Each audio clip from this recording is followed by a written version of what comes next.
నమస్కారం. SDV news కి స్వాగతం. ముందుగా ఈనాటి ముఖ్య అంశాలు. అన్నమయ్య డ్యాం వరద బాధితులను అన్ని విధాలా ఆదుకుంటామంటూ హామీ ఇచ్చిన AP deputy CM Pawan Kalyan.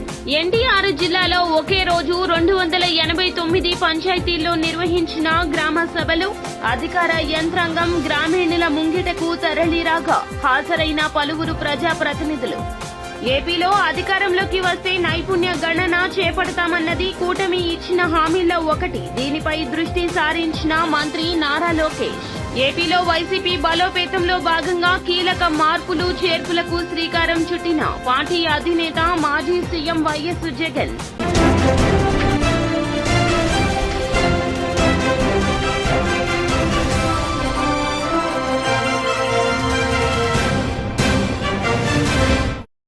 ఇక డీటెయిల్స్ చూస్తే, అన్నమయ్య డ్యాం వరద బాధితులను అన్ని విధాలా ఆదుకుంటామని ఉప ముఖ్యమంత్రి పవన్ కళ్యాణ్ వెల్లడించారు.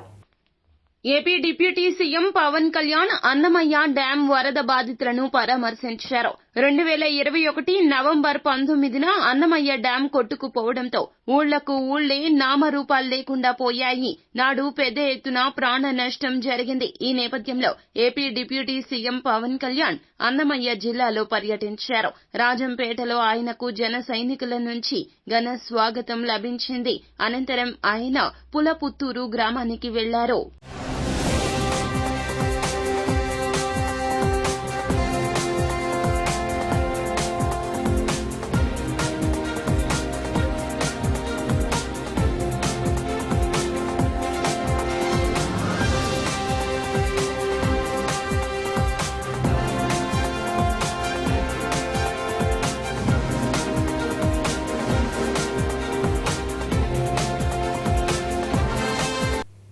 ఎన్టీఆర్ జిల్లాలో ఒకే రోజు 289 పంచాయతీల్లో గ్రామ సభలు ఘనంగా నిర్వహించారు. అధికార యంత్రాంగం గ్రామీణుల ముంగిటకు తరలిరాగా పలువురు ప్రజాప్రతినిధులు హాజరయ్యారు. 80,000 మందికి పైగా ప్రజలు గ్రామ సభల్లో పాల్గొన్నట్లు అంచనా. స్వర్ణ గ్రామాలే లక్ష్యంగా చర్చలు సాగాయి. మొత్తంగా 120.94 కోట్లతో రూపొందించిన వివిధ అభివృద్ది పనులకు ఆమోదం తెలిపినట్లు కలెక్టర్ జి సృజన వెల్లడించారు. వాటిలో సిమెంట్ రోడ్లు, డ్రైన్ల నిర్మాణానికి 80 కోట్లతో ప్రతిపాదించినట్లు పేర్కొన్నారు. అందుబాటులోకి తీసుకొని రావాలంటే ఈరోజు అసలు ఏమున్నాయి, ఏం చేసుకోవాలి, వాటిని ఏది ముందు సంవత్సరం చేసుకోవాలి, ఏది తర్వాత సంవత్సరం చేసుకోవాలి అనే ఒక ప్రణాళిక అందరి భాగస్వామ్యంతో చేయటం అనేది ప్రముఖ ఉద్దేశంగా ఈ గ్రామసభ ఈరోజు జరుగుతోంది. అన్ని సదుపాయాలు కల్పించుకోవాలి కాబట్టే, అన్నీ ప్రస్తుతానికి లేవు కాబట్టే మీ సమస్యలు తెలుసుకుంటూ వాటిని ప్రణాళికలో భాగం చేసుకుంటూ అందరం కలిసి మాట్లాడుకోవాలంటే ఊరికి ఏ మంచి కావాలి అనేది మనందరం చెప్పగలగాలి. మనకుండే సమస్యలు అవన్నీ ఎలాగూ తెలుసుకుంటాం, కానీ సమస్యలు తెలుసుకోవటం మాత్రమే పరిమితం అవ్వకుండా ఉపయోగపడాలంటే ఏ కార్యాచరణ చేయాలి, దానికి ఒక క్రమశిక్షణతో ఎన్ని వనరులు మనకు ఒక సంవత్సరానికి వస్తాయంటే సుమారుగా ఇందాక ఎమ్మెల్యే గారు కూడా చెప్పారు. ప్రభుత్వ నిర్దేశాల ప్రకారం ఒక మండలానికి ఈ సంవత్సరంలో ఎన్ఆర్ఈజీఎస్లో 5 కోట్ల రూపాయలు ప్రతి మండలానికి ఇస్తే 5 కోట్లని ఏ గ్రామానికి ఎంత ఏ పనులు చేయడానికి కేటాయించుకుంటాము, అది మాత్రమే ఉందా లేదా, ఇందాక చెప్పినట్టు డిఎంఎఫ్ నుంచి ఇంకొంచెం సహాయం డిఎంఎఫ్ ఫండ్స్ నుంచి తీసుకోవచ్చా, సిఎస్ఆర్ వాళ్ళని అడిగి ఇంకొంచెం సహాయం తీసుకోవచ్చా, ఈ విధంగా ఒక గ్రామానికి సుమారుగా ఫర్ ఎగ్జాంపుల్ మీ చిల్లకల గ్రామంలోనే చూస్తే ఈ రోజు నాటికి మొత్తం 18.75 కిలోమీటర్ల ఇంటర్నల్ రోడ్లు ఉంటే నైపుణ్య గణన చేపడతామని ఇచ్చిన హామీపై కూటమి ప్రభుత్వం స్పందించింది. మంత్రి నారా లోకేష్ ప్రత్యేక దృష్టి సారించారు. నైపుణ్య గణన సర్వేపై తన నివాసంలో అధికారులతో సమీక్ష నిర్వహించారు. ఈ సందర్భంగా మాట్లాడుతూ కంపెనీలకు అవసరమైన నైపుణ్య శిక్షణ, యువతకు ఉద్యోగాల కల్పనే తమ లక్ష్యమన్నారు. నైపుణ్య గణన సర్వేలో ఈ 2 అంశాలపైనే ప్రశ్నలు అడగాలని, అంతే తప్ప అపోహలు కలిగించేలా ప్రశ్నలు ఉండకూడదన్నారు.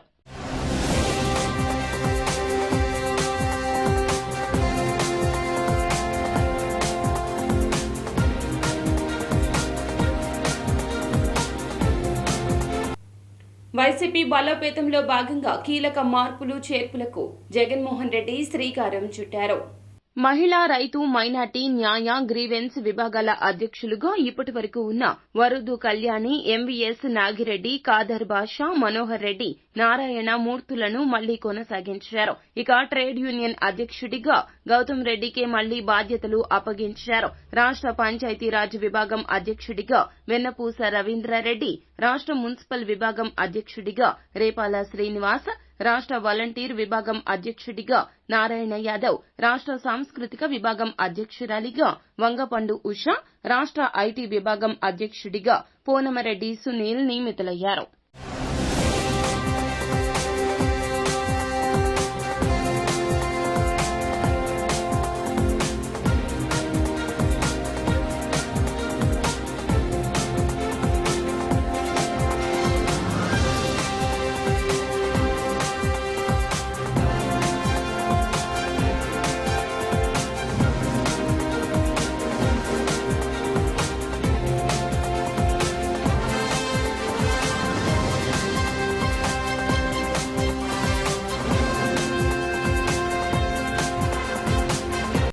సీఎంఏ ఇంటర్ ఫలితాలలో శ్రీ మేధా విద్యార్థులు ప్రభంజనం సృష్టించారు.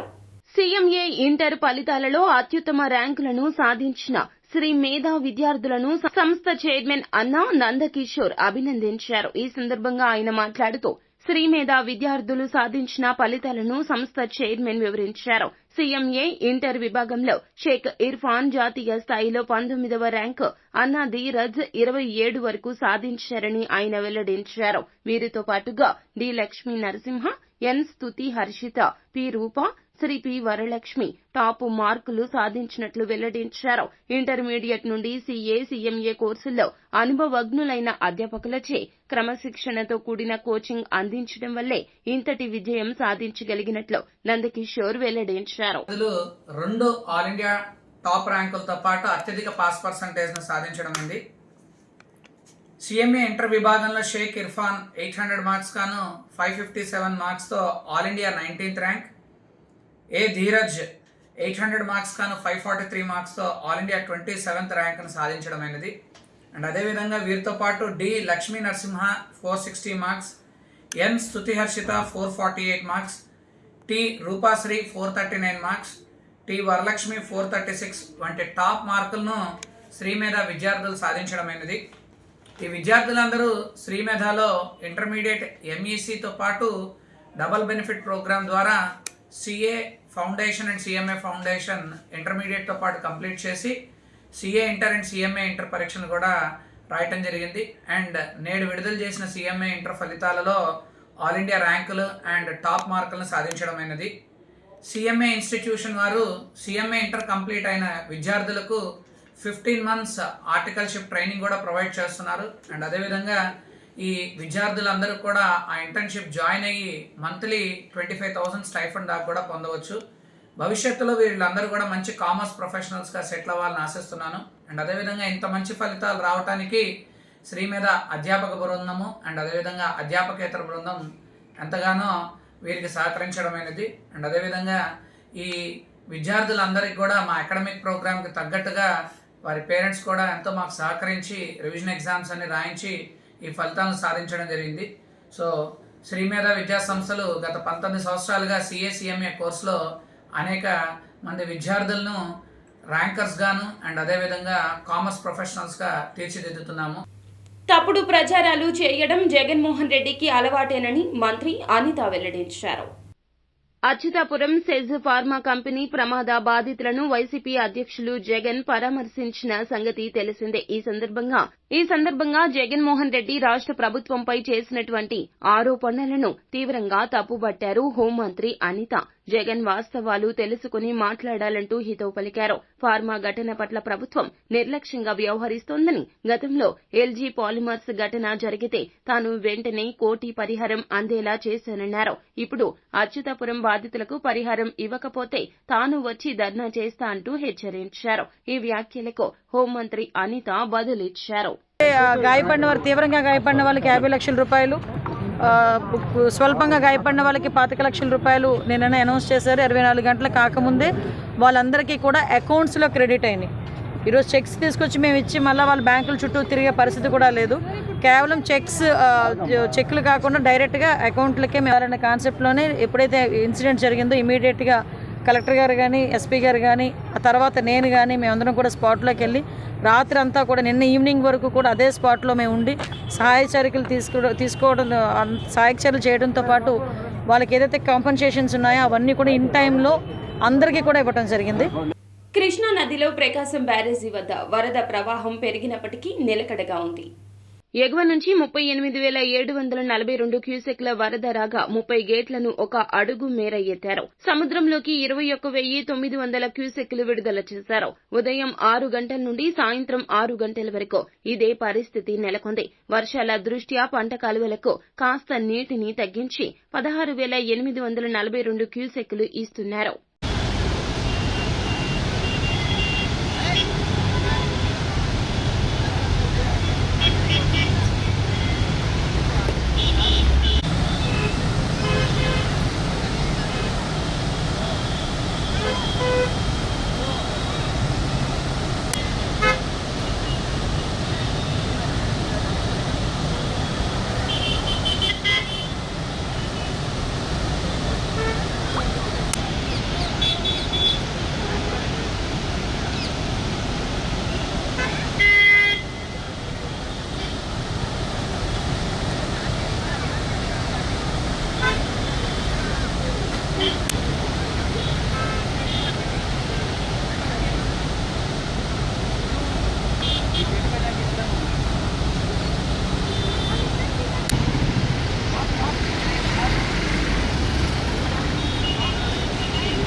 చెప్పే కదండి కోర్టు రాసిన చూడండి నేనేమన్నా వాళ్ళని నేను వాళ్ళు ఏమన్నాను బాబు అనలేదండి ఆయన్ని జరిగి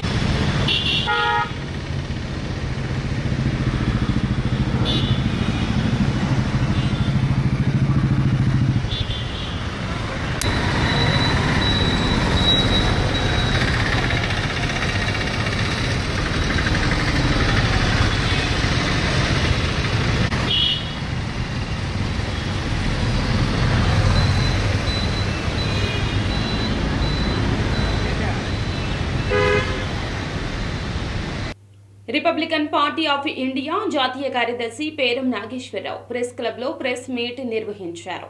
ప్రకాశం బ్యారేజీ నుండి కొన్ని లక్షల క్యూసెక్ల కృష్ణా నదీ జలాలు వృధాగా సముద్రంలోకి పోతున్నాయని వాటిని నిల్వ చేసే విధంగా ప్రణాళికాబద్దంగా ప్రాజెక్టులు నిర్మాణం చేయాల్సిన అవసరం ఎంతైనా ఉందన్నారు. ప్రస్తుతం ప్రభుత్వం దీనిపై దృష్టి పెట్టి త్వరితగతిన చెక్ డ్యాం నిర్మాణాలకు చర్యలు తీసుకోవాలని, లేకుంటే తమ పార్టీ తరపున నిరాహార దీక్షలు చేయాల్సిన పరిస్థితి వస్తుందంటూ ఆయన హెచ్చరించారు. ప్రాజెక్టుల నిర్మాణం ఎంతో ఆర్థిక వ్యయంతో కూడినందున అసెంబ్లీ సమావేశాల్లో ఏకగ్రీవ తీర్మానం చేసి కేంద్ర ప్రభుత్వానికి నివేదిక ఇవ్వాలన్నారు. చాలా సంతోషం. మరి భారతదేశంలోనే 140 అడుగుల ఎత్తు డాక్టర్ బాబాసాహెబ్ అంబేద్కర్ గారి విగ్రహం పెట్టడం జరిగింది గత ప్రభుత్వం. చాలా సంతోషం. అయితే బాధాకరం ఏంటంటే కొన్ని అసాంఘిక శక్తులు మరి డాక్టర్ బాబాసాహెబ్ అంబేద్కర్ విగ్రహంపై దాడి చేశారని చెప్పి ఆరోపణలు వచ్చాయి. అక్కడ ఆరోపణలు నిజంగానే ఉన్నాయి. మరి గౌరవ ముఖ్యమంత్రి గారు ఈ విషయంలో ప్రేక్షక పాత్ర వహించి ఎవరైతే ఆయన విగ్రహంపై దాడి చేశారో వారిని కఠినంగా శిక్షించి ఇటువంటి సంఘటనలు పునరావృతం కాకుండా చూడవలసిన బాధ్యత గౌరవ ముఖ్యమంత్రి గారిపై ఉన్నది. మేము కూడా కూటమిలో భాగస్వామి పార్టీ మాది జాతీయ స్థాయిలో. మరి డాక్టర్ బాబాసాహెబ్ అంబేద్కర్ అంటే భారత రాజ్యాంగ నిర్మాత. మరి వారిపై ఇటువంటి దాడులు జరుగుతుంటే మరి డీజీపీ గారు ఏం చేస్తున్నారో తెలియట్లేదు, గౌరవ ముఖ్యమంత్రి గారు ఏం చేస్తున్నారో తెలియట్లేదు. మరి ఏ పార్టీకి చెందిన తెలుగుదేశం కావచ్చు, వైఎస్ఆర్ కావచ్చు, కాంగ్రెస్ పార్టీ కావచ్చు, ఏ పార్టీకి చెందిన కార్యకర్తలు అయినప్పటికీ కూడా దానిపై దాడి చేసిన వారిని ఈరోజు మన ఆంధ్రప్రదేశ్ ఎన్నో విధాలుగా అభివృద్ధి చెందాల్సిన ఆంధ్రప్రదేశ్ని కొన్ని దుష్టశక్తులు కలిపి దీన్ని వేరే రకంగా కృషి చేయాలని చేశారు. వాళ్ళ పన్నాంగం పనలేదు. ఇవాళ నారా చంద్రబాబు నాయుడు గారు ముఖ్యమంత్రి అయిన తర్వాత, తెలుగుదేశం పార్టీ రూలింగ్ గవర్నమెంట్ వచ్చిన తర్వాత మన ఆంధ్రప్రదేశ్ కలకల్లాడుతా జలకళ అన్నట్టు కలకలాడుతుంది. అలానే కొన్ని సంఘటనలు జరుగుతున్నాయి. ఆ సంఘటనలు కూడా మన ముఖ్యమంత్రి గారి దృష్టికి పెట్టాము. ఇవాళ మళ్ళీ ఇస్తాం వెళ్ళి మా జాతీయ కార్యవర్గ వైస్ ప్రెసిడెంట్ పేరం శివనాగేశ్వరరావు గౌడ్ గారు, మేము మా పార్టీ కార్యకర్తలు అందరూ వెళ్ళి ఈరోజు సీఎం గారిని కలిసి మెమరాండం ఇద్దాం అనుకున్నాం. ఈ రాష్ట్రంలో జరుగుతున్న కొన్ని అసాంఘిక శక్తులు కొన్ని సృష్టిస్తున్నాయి. అవన్నీ కూడా చూసుకొని అవన్నీ తెలుసుకొని గత ప్రభుత్వ హయాంలో విద్యా వ్యవస్థలో తీసుకొచ్చిన మార్పులను ఇప్పటికీ కూటమి సర్కార్ ప్రక్షాళన దిశగా అడుగులు వేస్తోంది.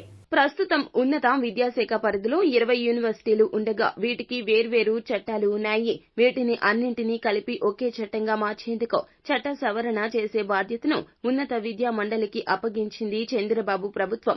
కొత్త చట్టాన్ని డిసెంబర్లోపు రూపొందించాలంటూ విద్యా మండలికి సర్కార్ ఆదేశించింది. అలాగే యూనివర్సిటీల పాలక మండళ్ల స్థానంలో బోర్డ్ ఆఫ్ గవర్నెన్స్ ను తెచ్చి పారిశ్రామికవేత్తలను భాగస్వామ్యం చేయాలంటూ నిర్ణయించింది.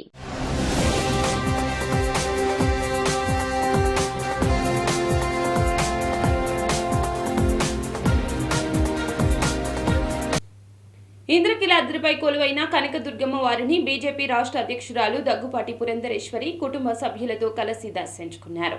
శ్రీ అమ్మవారి ఖడ్గమాలార్చన సేవలో పాల్గొన్నారు. అనంతరం వీరికి అమ్మవారి రాయబార మండపంలో ఆలయ వేద పండితులు వేదాశీర్వచనం చేసి శ్రీ అమ్మవారి ప్రసాదంలో శేషవస్త్రము, చిత్రపటము అందజేశారు. అనంతరం వీరు శ్రీ మల్లేశ్వర స్వామివారి అభిషేకం సేవలో పాల్గొన్నారు.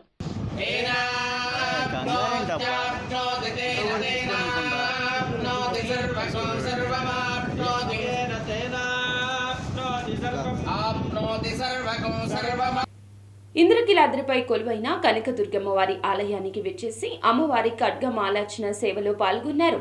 సుప్రీంకోర్టు న్యాయమూర్తి జస్టిస్ పమిడి గంటం శ్రీ నరసింహ. అనంతరం వీరికి ఆలయ వేద పండితులు వేదాశీర్వచనం అందచేయగా ఆలయ ఉప కార్యనిర్వహణ అధికారి లీలాకుమార్ శ్రీ అమ్మవారి ప్రసాదములు, శేషవస్త్రము, చిత్రపటం అందజేశారు. అనంతరం వీరు శ్రీ మల్లేశ్వర స్వామివారి అభిషేకం సేవలో పాల్గొన్నారు. తదుపరి శ్రీ వల్లి దేవసేన సమేత సుబ్రహ్మణ్య స్వామివారి దర్శనం చేసుకున్నారు.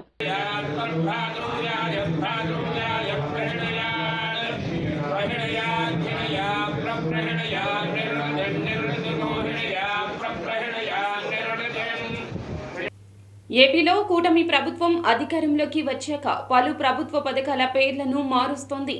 గత వైసీపీ ప్రభుత్వంలోని పథకాల పేర్లను తొలగించి కొత్త పేర్లను పెడుతుంది. తాజాగా మరొక 6 పథకాల పేర్లను మార్చింది. ఈ పథకాలు అన్ని పాఠశాల విద్యాశాఖ అమలు చేస్తున్న పథకాలే అన్నారు. 6 పథకాల పేర్లను మారుస్తూ ప్రభుత్వం ఉత్తర్వులు జారీ చేసింది. పాఠశాలల్లో నాడు నేడు కార్యక్రమం మన బడి మన భవిష్యత్తుగా మార్పు, అమ్మఒడి పథకం పేరు తల్లికి వందనంగా మార్పు, గోరుముద్ద పథకం పేరు డొక్కా సీతమ్మ మధ్యాహ్న బడి భోజనంగా మార్పు, జగనన్న ఆణిముత్యాలు పథకానికి అబ్దుల్ కలాం ప్రతిభా పురస్కారంగా నామకరణం, స్వేచ్ఛ పథకానికి బాలికా రక్షగా పేరు మార్పు, విద్యా కానుక పథకానికి సర్వేపల్లి రాధాకృష్ణన్ మిత్రగా పేరు మార్పు చేశారు.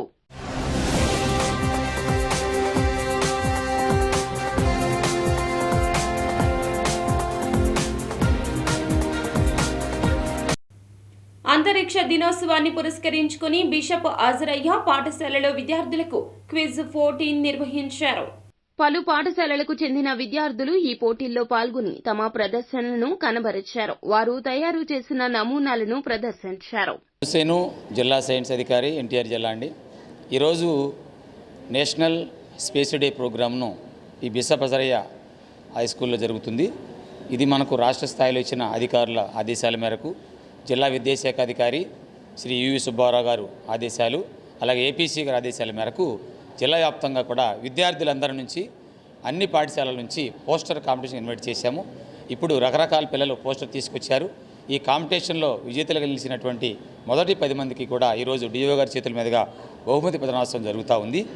ఈ కార్యక్రమం ముఖ్య ఉద్దేశం ఏంటంటే భారతదేశము అంతరిక్ష పరిశోధన ఎక్కడ స్టార్ట్ అయింది, ఈరోజు మనం ఏ స్థాయిలో ఉన్నాము, భారతదేశ శాస్త్ర సాంకేతిక సంపద ఇంత అభివృద్ధి చెందడానికి కారణమైనటువంటి ఇస్రో సంస్థ చేసిన కృషిని కొనియాడుతూ మరి గత విద్యా సంవత్సరంలో చంద్రయాన్ 3 విజయం సాధించిన కారణంగా ఆ రోజున మరి నేషనల్ స్పేస్ డే జరుపుకోవాలని చెప్పి మన ప్రధానమంత్రి నరేంద్ర మోడీ గారు పిలుపునిచ్చారు. కనుక ఆ ఉద్దేశంతో ఈరోజు ఈ కార్యక్రమం జరుగుతుంది. దీని ముఖ్య ఉద్దేశము రాబో తరాలలో ప్రజల అవసరాలను తీర్చే విధంగా, ప్రపంచ అవసరాలు తీర్చే విధంగా అండి. విజయవాడ స్కై వాచెస్ నుంచి వచ్చాము. సో మా దగ్గర ఉన్న ఈ టెలిస్కోప్తో మేము ఎన్నో నైట్స్ పిల్లలందరికీ మేము ప్లానెట్స్ కానీ స్టార్స్ కానీ ఎన్నో ఆబ్జెక్ట్స్ స్కైలో మేము చాలా చూపించామన్నమాట. సో ఇప్పుడు నేను చెప్పేది కూడా ఏంటంటే ఇప్పుడు వీళ్ళందరూ చార్ట్స్ అన్నీ చాలా బాగా చేశారు. అన్నీ చాలా క్రియేటివిటీగా చాలా అన్నీ ఎక్స్పోజ్ చేశారు. ఇస్రో చేసిన అన్నీ బాగా చూపించారు. సో మేమేంటంటే ఈ టెలిస్కోప్తో మేము పిల్లలు బుక్స్లో ఏమైతే చదువుతున్నారో మేము ప్రాక్టికల్గా మేము స్కై వాచింగ్ అనేది ఒకటి పెడతాం మేము. సో స్కై వాచింగ్తో మేము టెలిస్కోప్లో మేము చూపిస్తామంట planets. Everyone, I am Sri Hasya. Today I have prepared a poster related to National Space Day. Today the topic which have been given to us is achievements of ISRO in the space. Our ISRO have achieved a lot of successful launches using many SLVs. So I have taken our first satellite Aryabhatta, recent successful satellite Chandrayaan 3, and it is the reason why we are celebrating National Space Day today, 23rd August. Bhargav from Vishwavan English Medium High School. Now I am tell about the achievements of ISRO. ISRO invented 30 main vehicles from 1963 to 2023. The great achievement of ISRO is Chandrayaan 3. It successfully went into space and Vikram rover also land on moon. It has sent information to ISRO. It is the great achievement of ISRO. జరుపుకుంటామంటే మన చంద్రయాన్ 3 సక్సెస్ఫుల్గా moon మీద land అయింది.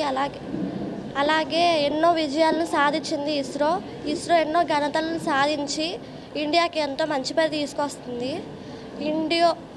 ఇస్రో అనేది Indian space research organisation. వాళ్ళు scientist ఎంతో కష్టపడి శాటిలైట్స్ని కానీ rockets కానీ ఎంతో కష్టపడి ఎంతో నేర్పుతో చేస్తూ మన వెనక విజయాలు సాధిస్తున్నారు. అలాగే ప్రపంచ దేశాల్లో ఇండియా అనేది కూడా ఎక్కువగా విజయాలు సాధిస్తూ ఉంటుంది. To speak about the greatness of ISRO, ISRO's first satellite is Aryabhatta.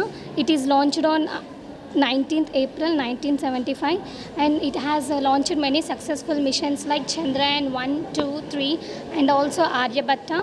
This is Mangalyaan mission. It is Mars orbiter which is launched on 24th September. This is PSLV, Polar Satellite Launch Vehicle. And there are many other PSLV, GSLV which help the satellites to launch their vehicles. Thank you. వార్తలు ముగించే ముందు ముఖ్య అంశాలు మరోసారి. Annamayya dam వరద బాధితులను అన్ని విధాలా ఆదుకుంటామంటూ హామీ ఇచ్చిన AP deputy CM Pawan Kalyan. NTR జిల్లాలో ఒకే రోజు 289 పంచాయతీల్లో నిర్వహించిన గ్రామ సభలు. అధికార యంత్రాంగం గ్రామీణుల ముంగిటకు తరలిరాగా హాజరైన పలువురు ప్రజాప్రతినిధులు. ఏపీలో అధికారంలోకి వస్తే నైపుణ్య గణన చేపడతామన్నది కూటమి ఇచ్చిన హామీల్లో ఒకటి. దీనిపై దృష్టి సారించిన మంత్రి నారా లోకేష్. ఏపీలో వైసీపీ బలోపేతంలో భాగంగా కీలక మార్పులు చేర్పులకు శ్రీకారం చుట్టిన పార్టీ అధినేత మాజీ సీఎం వైఎస్ జగన్. ఎస్బీవీ న్యూస్ సమాప్తం. నమస్కారం.